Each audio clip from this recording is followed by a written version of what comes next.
Don José Rábano y doña Nachi. Capítulo 1. Don José Rábano y doña Nachi.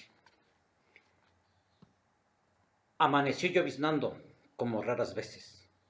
Don José Rábano miró por la vieja ventana y vio cómo sus 3 perros criollos se mojaban sin inmutarse. Solo es un chipi chipi, pensó. Es la lluvia espantaflojos, solía decir doña Nachi.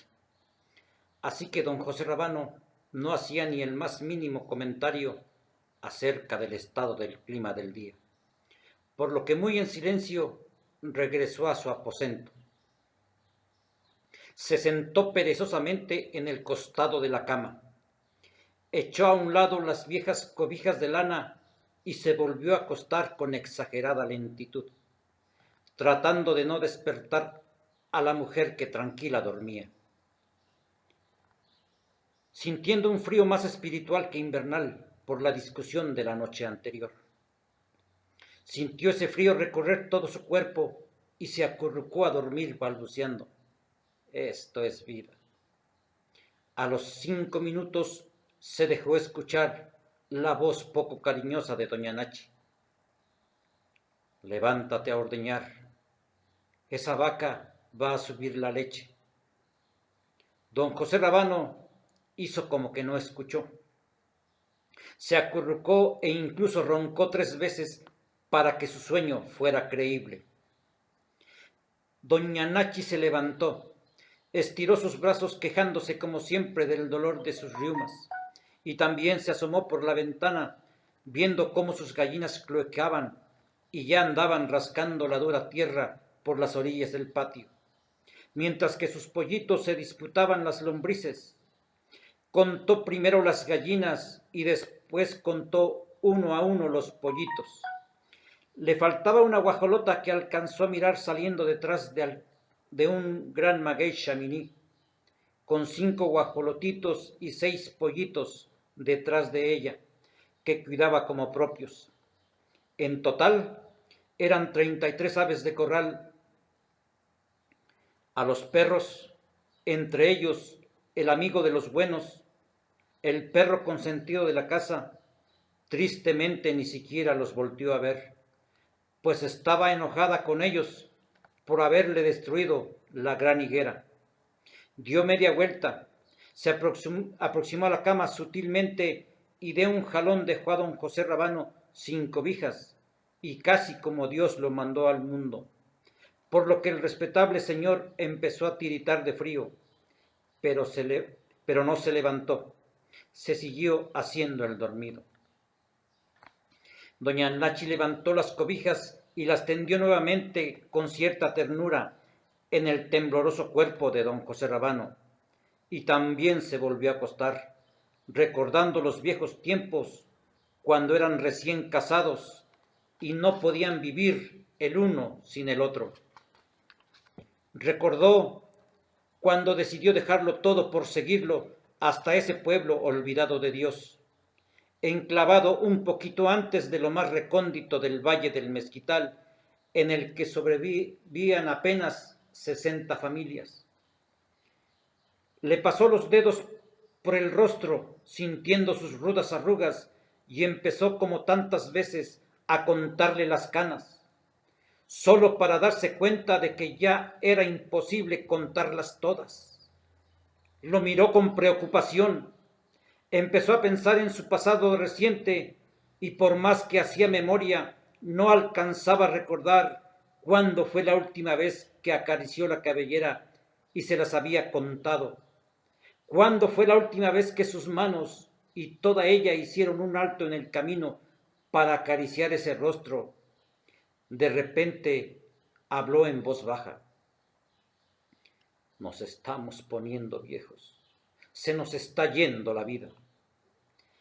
Se levantó en silencio, se acercó al espejo del viejo ropero de cedro que le había heredado su padre, miró su rostro trigueño a través de éste y se dio cuenta que su cabello también pintaba canas. El espejo se humedeció con su respiración, por lo que su figura se nubló. Se distrajo observando las figuras garigoleadas del ropero y le dio nostalgia al recordar a su padre ya muerto, a su mamá que vivía lejos y enferma, y a sus hermanos regados en la lejanía de la vida. Pero lo que más le dolía en el alma era recordar a su hermana fallecida en pleno apogeo de su juventud, de la que sólo conservaba como recuerdo un retrato que pendía en la pared donde se podían contemplar las tres mujeres. En esa casa de adobe todo era añejo. Viejas las cobijas, vieja la casa, vieja la ventana, viejo el ropero, y ahora ellos envejeciendo lento, pero irremediablemente. Se arrepentía de muchas cosas, pero de seguirlo no, porque ahora se sentía parte del pueblo y también parte del valle del Mezquital. Era cierto que no tenía patrimonio, ni las cosas que compraba el dinero, pero a cambio tenía una familia en armonía y disfrutaba de algunas de las bondades de esta tierra.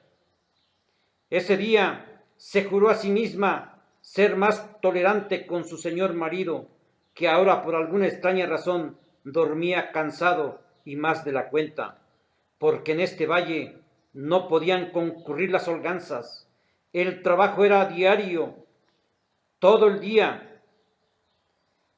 Después de todo, la vaca que tenían era de él, y seguía su dicho, y según su dicho, era retoño de una vaca que había cambiado cuando era becerra por 4 borregas autóctonas de esta agresta región. Eso sí, la criaron juntos a base de sacrificios, con penca, con opal, chamuscado, con mezquites y con la poca hierba que juntaban. No era fácil tener este tipo de animales en una tierra tan inhóspita. Pero es miércoles, y de repente entra su hijo mayor, aún amodorrado y con los pelos parados, que con voz temerosa la envuelve en la realidad. Es miércoles, mamá, día de tianguis, y tienes que ir a placear para comprar el mandado de la semana. La madre respira profundo. Iba a contestar cuando su hijo le gana la palabra. Ahora sí nos vas a cumplir. ¿Comprarás chicharrón? Y viene a la mente un platillo que a ella también se le antoja comer desde hace muchos, pero muchos miércoles. Y no habrá poder humano que impida preparar tan suculento platillo, porque es uno de los pocos gustos que se pueden dar, puesto que el taco placero es económico y los nopales solo es cuestión de salir a cortarlos. 100 gramos de chicharrón, un poco de queso de Huichapan, poco jitomate, aguacate de ese de cáscara blanda, poco chile y nada más así, con tortillas recién salidas del comal, lo hará rendir, alcanzará para todos. Con un antojo tanto tiempo reprimido, se le olvidan sus recientes propósitos comprensibles, y ahora va hacia el marido que plácido, tranquilo y con el cuerpo aflojado descansa como si no debiera media vida. Lo despierta y le exige el gasto. Don José Rábano ahora se levanta a toda prisa, se viste adormilado con su pantalón azul de mezclilla, que también es viejo, y sin ponerse la camisa busca entre los bolsillos y saca su resto para completar solo 9 pesos con 50 centavos. Solo le faltaba un tostón para completar los 10 pesos del gasto de la semana, y por la falta de este tostón, doña Nachi se puso trémula de coraje y empezó otra discusión conyugal que casi acaba con el enlace matrimonial, que solo se salvó por la cordura de don José Rábano y sobre todo porque al final encontró un 20 perdido entre las bolsas de su pantalón, un 20 tan valioso en ese entonces que acabó de tajo con la discusión. A don José Rábano no le interesaba en lo más mínimo que su cabellera se estuviera llenando de canas, que según él eran canas prematuras. Lo que sí le preocupaba y mucho era que se estaba quedando calvo de enfrente, de atrás y de todos lados, por lo que recurría a remedios caseros para reformar su situación. Se embarraba por las noches lo mismo jitomate, aguacate, chile serrano y todo lo que le decían.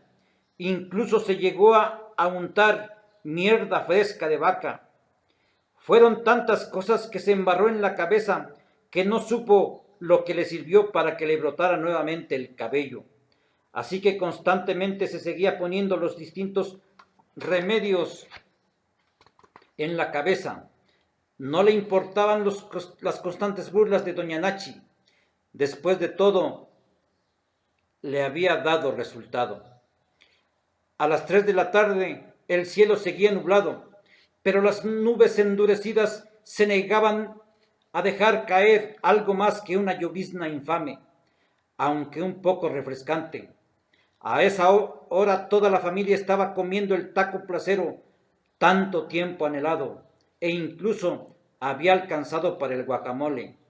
Todo esto acompañado con agua color rosa cristalino que nadie atinaba a adivinar que era de Xoconosle, bien fresca, hecha con una nueva receta conseguida de su comadre de Tunacuata, que vivía a un lado de la casa, y seguida al pie de la letra, molida en el molcajete negro y el agua en la olla de barro gorda para que alcanzara para todos. Al terminar, don José Rábano despreciaba el agua y prefería tomarse su litro de pulque blanco con alto grado de viscosidad y claro, entre más baboso, más sabroso, y tomado al estilo regional, vertido en una penca de maguey, sintiendo la frescura, cómo resbalaba por ambos lados de su comisura labial.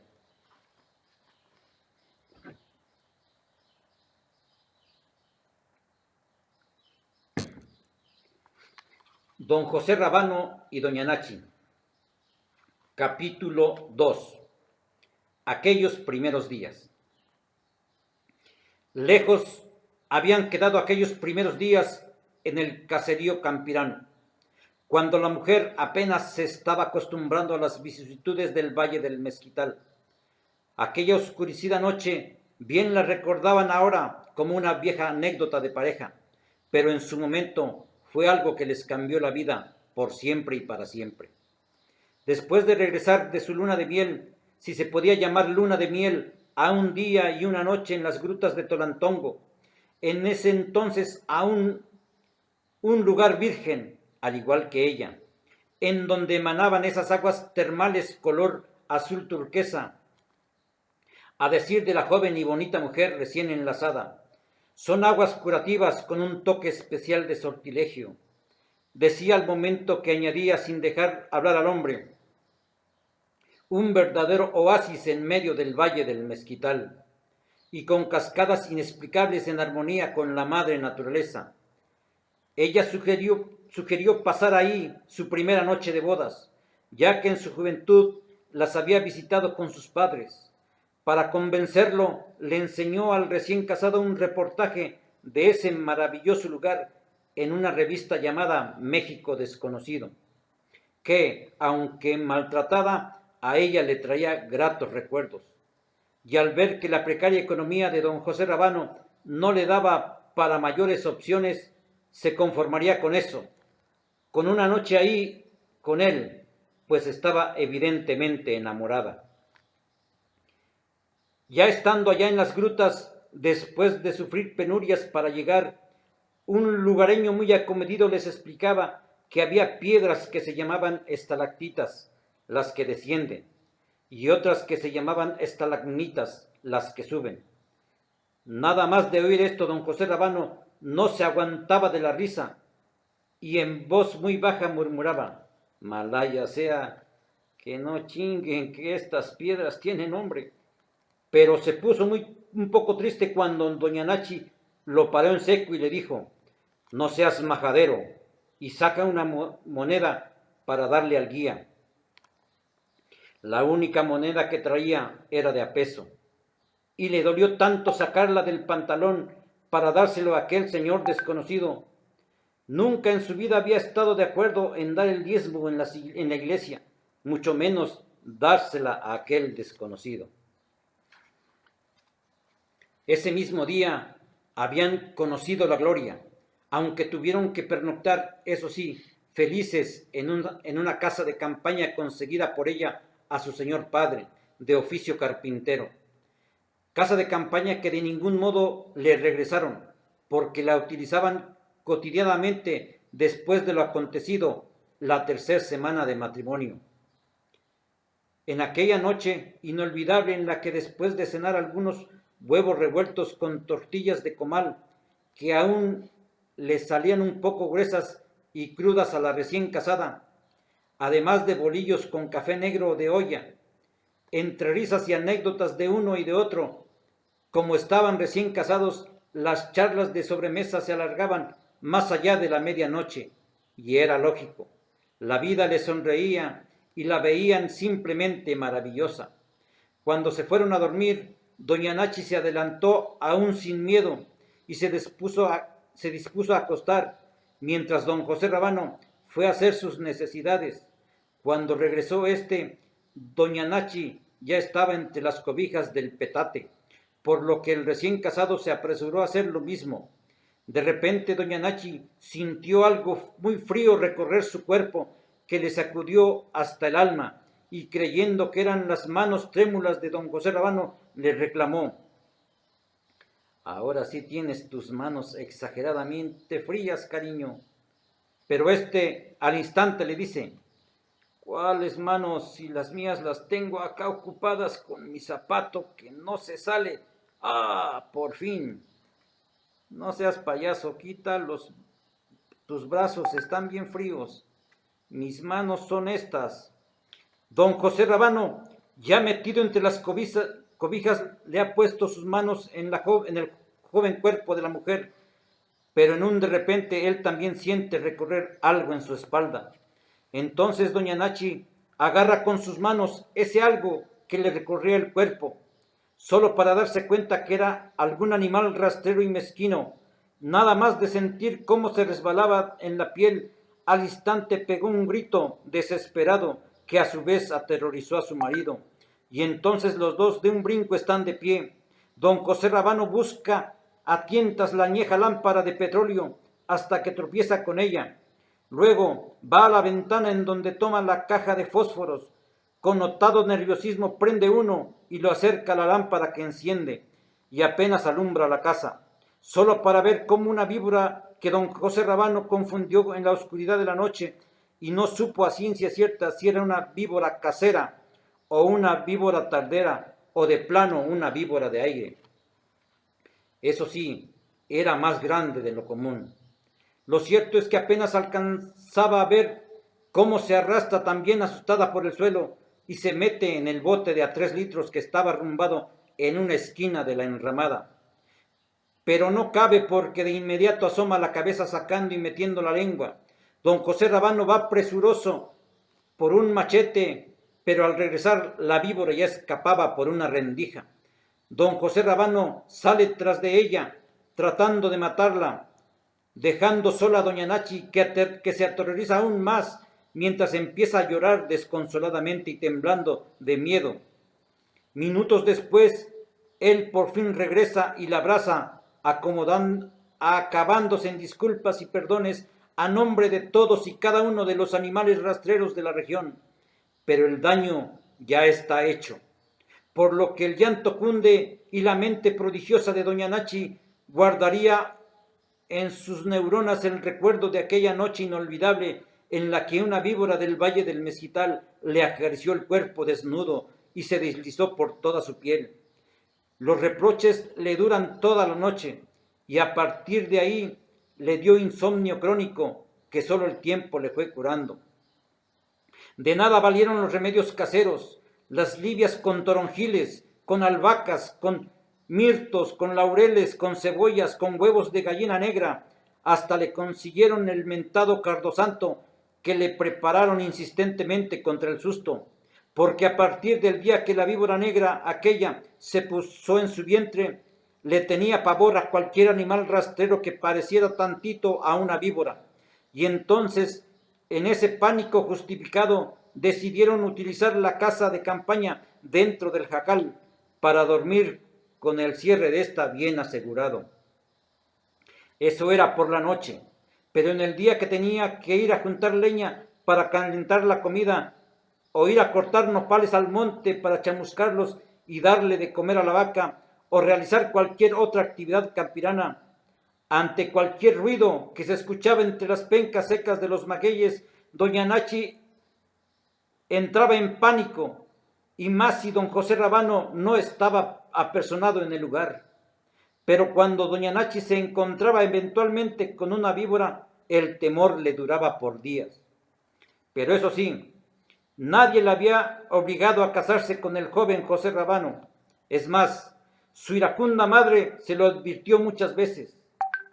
¿Qué vas a ir a hacer allá, en ese pueblo olvidado de Dios? Nada más vas a ir a sufrir. Vas a tener que trabajar en el monte y a pleno sol. Se te van a quemar el cutis.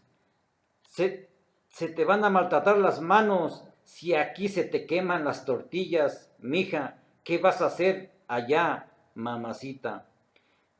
El pobre indio aquel no tiene ni una cama en donde dormir. Te vas a tener que dormir a ras de suelo. Mira que te lo digo. Una vez casada ya te fregaste. No quiero que regreses y menos con un escuincle en brazos. No voy a ser la vergüenza de la colonia. Pero tú no entiendes. Parece que te han metido la cola en el tenamashli. Alguien le recomendó tener gallinas y guajolotas para ahuyentar a las víboras y entonces compró guajolotes y gallinas al por mayor. Estas se empezaron a reproducir y a poner huevos, contribuyendo al mantenimiento de la familia, pero las víboras seguían haciendo visitas inesperadas. Luego, otras gentes le dijeron que quemara bastante lumbre por la tarde y la señora prendió cuanta lumbre pudo todas las tardes. Ya tenía 2 armas contra sus temidas enemigas, pero éstas seguían llegando. Ya en el colmo de la desesperación compró un gato porque le explicaron ampliamente que ese animal sí era efectivo para combatir a los animales rastreros. Y así fue efectivamente. Las víboras dejaron de merodear la casa. Qué bueno había salido el gato. Era el héroe de doña Nachi, pues la había librado por fin de los sustos. Era el consentido, le procuraba su lechita con sus migajas de pan, no importando que ella se quedara con hambre, hasta que una noche cayó de su gracia. Nada más porque el hermoso gato regresó presuroso y feliz trayendo en su hocico una víbora casera de un tamaño algo respetable, y se fue a meter debajo de la mesa entre los pies de doña Nachi. Cuando doña Nachi lo vio, pegó un grito inolvidable y no se desmayó nada más porque Dios es grande. Pero sí se puso muy mal. Le mentó la madre al pobre gato no sé cuántas veces. Era el colmo de la mala suerte. Y por un momento llegó a pensar que de tanto pensar en las víboras, ella misma las atraía para traerlas a su encuentro. Desde ese día, el pobre gato no podía entrar a la casa por nada del mundo, porque era corrido a punta de groserías y a patadas que nunca le atinaba, hasta que poco a poco doña Nachi fue olvidando aquel incidente tan común en el Valle del Mezquital. Fue así como doña Nachi aprendió y se impuso a andar en estas veredas de Dios y de María Santísima, llenas de ruidos entre los hierbarajos y entre las pencas secas que le producían miedo, desconfianza y dolor de cabeza.